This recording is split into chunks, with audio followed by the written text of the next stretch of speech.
Hello दोस्तों, कैसे हैं आप। स्वागत है आपका आपके अपने चैनल विद्या एजुकेशन पे।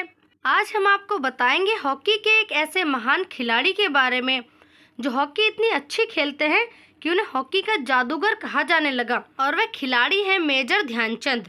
वे अपने हर मैच में सबसे ज्यादा गोल करते थे, जिस वजह से कई लोगों को तो ये लगने लगा था कि हॉकी उनके इशारों पर नाचती है। ध्यानचंद ने अपने पहले ही मैच में 3 गोल लगाए, ओलंपिक खेलों में 35 गोल बनाए और अंतर्राष्ट्रीय मैचों में 400 गोल लगाए और ये सब मिलाकर 1000 से ज्यादा गोल किए।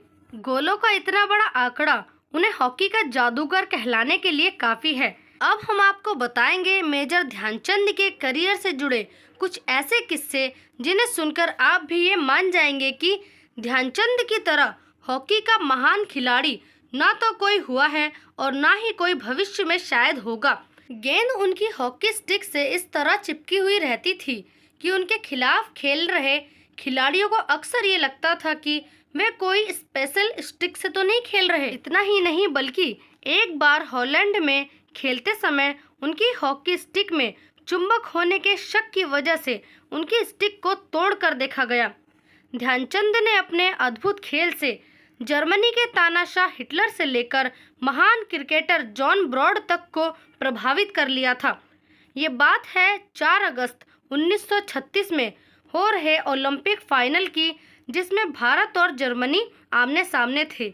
ये मैच जर्मनी में हो रहा था। पूरा स्टेडियम लोगों से भरा हुआ था, जिसमें जर्मनी का तानाशाह हिटलर भी अपनी टीम का हौसला बढ़ाने आया था। और पहले हाफ तक मुकाबला बहुत सख्त रहता है, पर भारत ने 1-0 से बढ़त बना ली थी।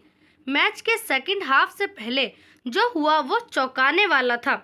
लोगों के द्वारा ऐसा कहा जाता है कि जर्मनी के विशेषज्ञों ने पिच को जरूरत से ज्यादा गीला करवा दिया था ताकि सस्ते जूते पहने भारतीय टीम को खेल में परेशानी का सामना करना पड़े और वो ये मैच हार जाए। ज्यादा गीली पिच को देखकर मेजर ध्यानचंद ने अपने और अपनी टीम के जूते उतरवा दिए, जिससे वे सब पिच पर अच्छे से खेल सकते थे। जिसके बाद ध्यानचंद और उनकी टीम ने एक के बाद एक 7 और गोल दागे और मुकाबला अपने नाम किया। तभी अपनी टीम की शर्मनाक हार को देखते हुए हिटलर बीच में ही मैच छोड़कर चला गया। हिटलर ने ध्यानचंद के अद्भुत खेल को देखकर उन्हें अपने पास ऑफिस में मिलने के लिए बुलाया। जैसे ही ध्यानचंद हिटलर के ऑफिस में गए तो हिटलर ने उन्हें ऊपर से नीचे तक देखा। उस समय ध्यानचंद ने जूते भी फटे हुए पहने थे। फिर हिटलर ने उन्हें एक अच्छी नौकरी का ऑफर दिया और भारत को छोड़कर जर्मनी की तरफ से खेलने को कहा। पर हिटलर ने ध्यानचंद को इन सब चीज़ों का लालच इसीलिए दिया क्योंकि वैसे ही वे इतने गरीब थे कि मेरी बात आसानी से मान जाएंगे और मेरी टीम से खेलेंगे ताकि मैं हर मैच जीत सकूं। और ध्यानचंद ने हिटलर के प्रस्ताव को ठुकराते हुए कहा कि मैं हमेशा अपने देश भारत के लिए ही खेलूंगा क्योंकि ये मेरे लिए गर्व की बात है। इतना कहकर ध्यानचंद वापस आ गए। भारत के अलावा भी कई दिग्गज खिलाड़ियों ने ध्यानचंद के अद्भुत खेल का लोहा माना है। क्रिकेट के महान खिलाड़ियों में से एक sir Don Bradman major Dhyanchand के सम्मान में कहते हैं कि वह क्रिकेट के रनों की तरह ही गोल बनाते हैं। चलिए अब मेजर ध्यानचंद के बारे में शुरुआत से जानते हैं। ध्यानचंद का जन्म 29 अगस्त 1905 को उत्तर प्रदेश के प्रयागराज में हुआ था, जिसे अब इलाहाबाद के नाम से जानते हैं। उनके पिता का नाम समेश्वर दत्त सिंह था और उनकी मां का नाम शारदा सिंह था। उनके 2 भाई भी थे, रूप सिंह और मूल सिंह, जिसमें से मूल सिंह हॉकी के ही खिलाड़ी थे। ध्यानचंद का असली नाम ध्यान सिंह था। चंद उनके नाम से बाद में जुड़ा। ध्यानचंद के पिता सेना में सिपाही थे। बचपन से ध्यानचंद को हॉकी का खेल पसंद नहीं था, बल्कि उनको रेसलिंग करना बहुत अच्छा लगता था। उन्होंने इलाहाबाद के ही एक साधारण स्कूल से पढ़ाई की। उसके बाद 16 साल की उम्र में वे सेना में भर्ती हो गए।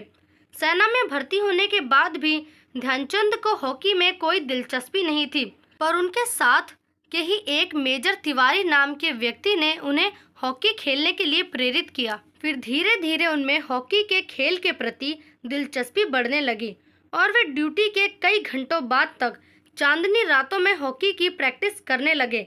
चांदनी रात में खेलने की वजह से ही उनका नाम ध्यान सिंह से ध्यानचंद पड़ गया। उनमें बचपन से खेल की प्रतिभा नहीं थी, पर प्रैक्टिस के बलबूते पर ही वे इतने महान खिलाड़ी बने और सेना की तरफ से खेलते हुए बेस्ट परफॉर्मेंस देने लगे, जिससे लगातार सेना में उनको प्रमोशन मिलने लगे और वे एक सिपाही से मेजर बन गए। 1926 में उन्हें अंतर्राष्ट्रीय खेलों में उतारा गया, जहां उन्हें न्यूजीलैंड के खिलाफ अपना पहला डेब्यू मैच खेला।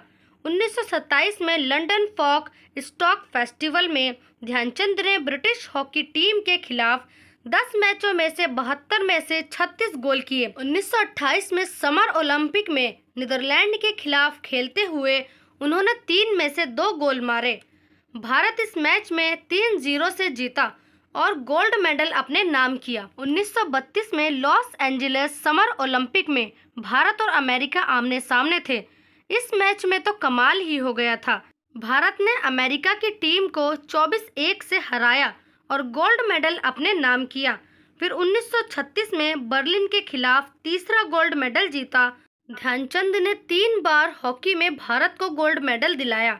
1948 तक 42 साल की उम्र तक उन्होंने अंतर्राष्ट्रीय मैचों में अपना योगदान दिया। फिर वे रिटायर हो गए। अंतर्राष्ट्रीय खेलों से रिटायर होने के बाद भी वे सेना में होने वाले मैचों के लिए खेलते रहे। मेजर ध्यानचंद को 1956 में पद्म विभूषण से सम्मानित किया गया।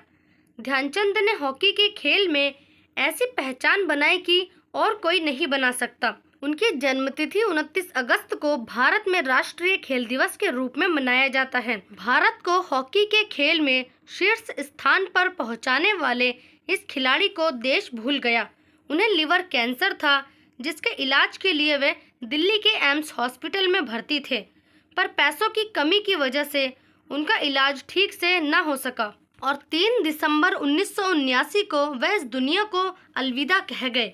लेकिन हॉकी प्रेमी आज भी मेजर ध्यानचंद को भगवान की तरह मानते हैं। तो दोस्तों, आपको ये वीडियो कैसी लगी कमेंट करके ज़रूर बताएं और ऐसी वीडियो देखने के लिए हमारे चैनल को लाइक, शेयर और सब्सक्राइब करें और तब तक के लिए पढ़ते रहिए, खुश रहिए।